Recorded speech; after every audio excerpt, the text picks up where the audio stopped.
Hello, good morning, good afternoon, good evening, depending on where you're watching me from.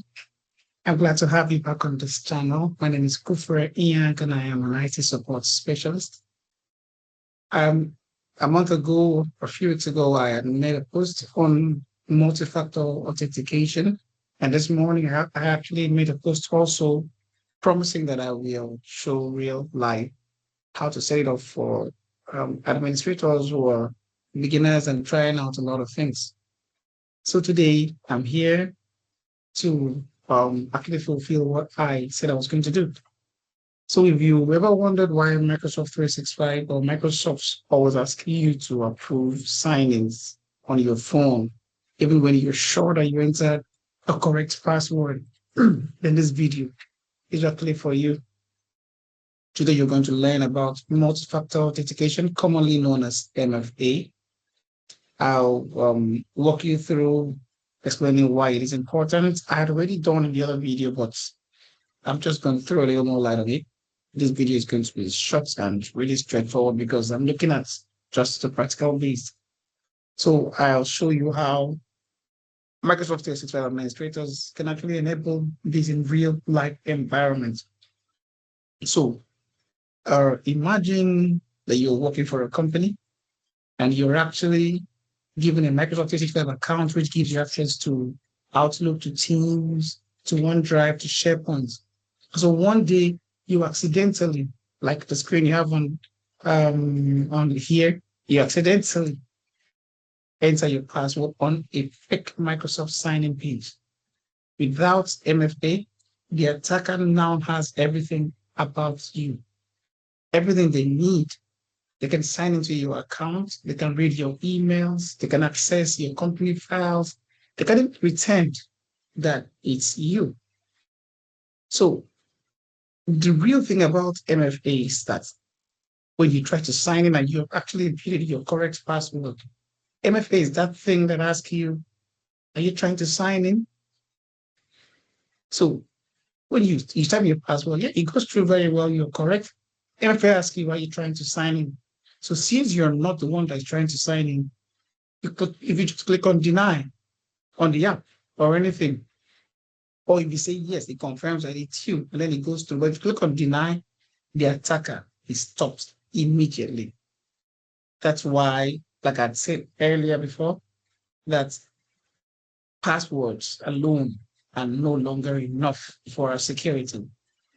MFA adds that second layer of protection by requiring something that you know, something that you have, your password and something else. It could be your mobile phone, it could be an authenticator app.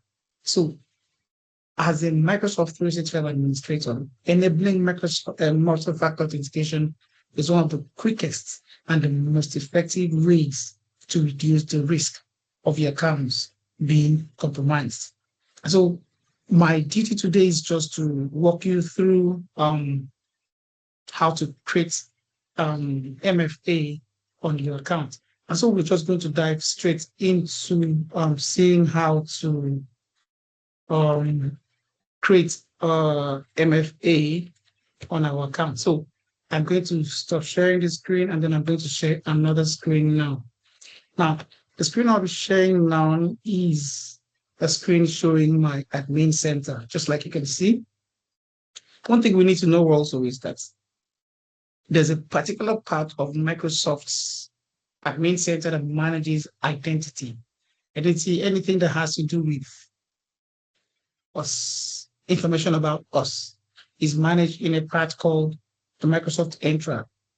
And so, while we'll be proceeding on trying to create the multi-factor authentication in our admin center, it will intermittently be moving us to the Microsoft Entra. And to go to the Microsoft Entra, you still also have to log into your Microsoft Entra admin center.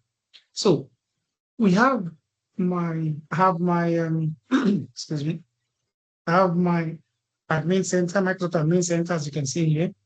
Now on the admin center, I have the home copilot agents, but what I'll be looking at for now is the users. So when I click on the users, I click on active users. Note what we're trying to do is to set up multi-factor authentication. So I click on active users. It brings me up to all the users I have on my tenant. If I have a particular account I want to set up the MFA, I could type it here directly.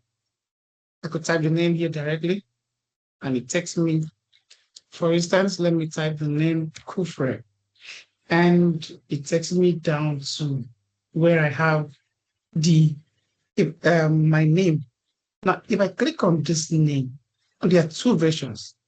If I click on the name, it's going to display information about me, maybe reset password, block my sign-in. It can actually delete me too. There are lots of things you can do from this end. All we're looking at today is the multi-factor authentication. And if I click here on the multi-factor authentication, it's going to take me to my Entra admin center. I am going to sign. This is one way. The second way is if I click on these two, it will still do the same thing. So both points will take me to the same place. So anyone I would like to click, so probably I will click on this. It's taking me to my Entra admin center, and I am signing in to my admin center. As you can see, it's opening. Now, when the admin center, Entra admin center opens, which is what I have here, Entra admin center, I am already on users. So I can go ahead and pick the user I want directly if I know, or I can actually enable it for everybody if I want. I click on here on this checkbox, it's going to check everyone, and I can enable my multi-factor authentication here for everyone in the tenant. That is if I want to do that. But if I don't want to, I can pick any account from here. Let's say I'm picking this account. Immediately you click on this check button, it's going to highlight the enable multi-factor authentication. Now, when I click on this, it pops and says enable multi-factor authentication. If your users do not regularly sign in through the browser, you can send them this link to register for multi-factor authentication. Now, so if I copy this link and send to that user, it's going to ask them to create, to go to the app and create a multi-factor authentication login version. So all I need to do is just click on enable. When I click on enable, it enables multi-factor authentication for that particular person. You can see multi-factor authentication enabled. For the next time when this person has to sign in, it's going to ask him to sign in with a multi-factor authentication. So this is the essence of this video today. It's just simple. It's straightforward. It's just to let us know that MFA is really important. One mistake that we often make in organizations is that we enable multi-factor authentications and we don't tell the staff, they don't understand how important it is. So before you think of rolling out MFA, please always communicate with the staff. Explain what will happen during the signings, how to use the MFA app, and what to do if they get an unexpected error request or approval request. So technology is always most important and effective when users understand how to use it.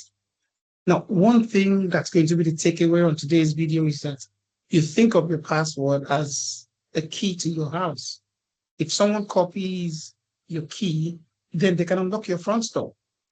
But MFA is like adding a second lock that requires your fingerprints or a code from your phone. So even if someone has access to the key of your house, they still can't get in.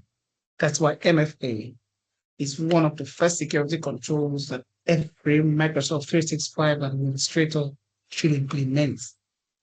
So but if you truly found this video helpful, I need you to follow for more practical Microsoft 365 administrator tips. Once again, my name is Kufre, and on this page, I do as much as I can to simplify Microsoft 365 administration, one practical lesson at a time. Thank you so much for watching me today. And do have a blessed day. Bye.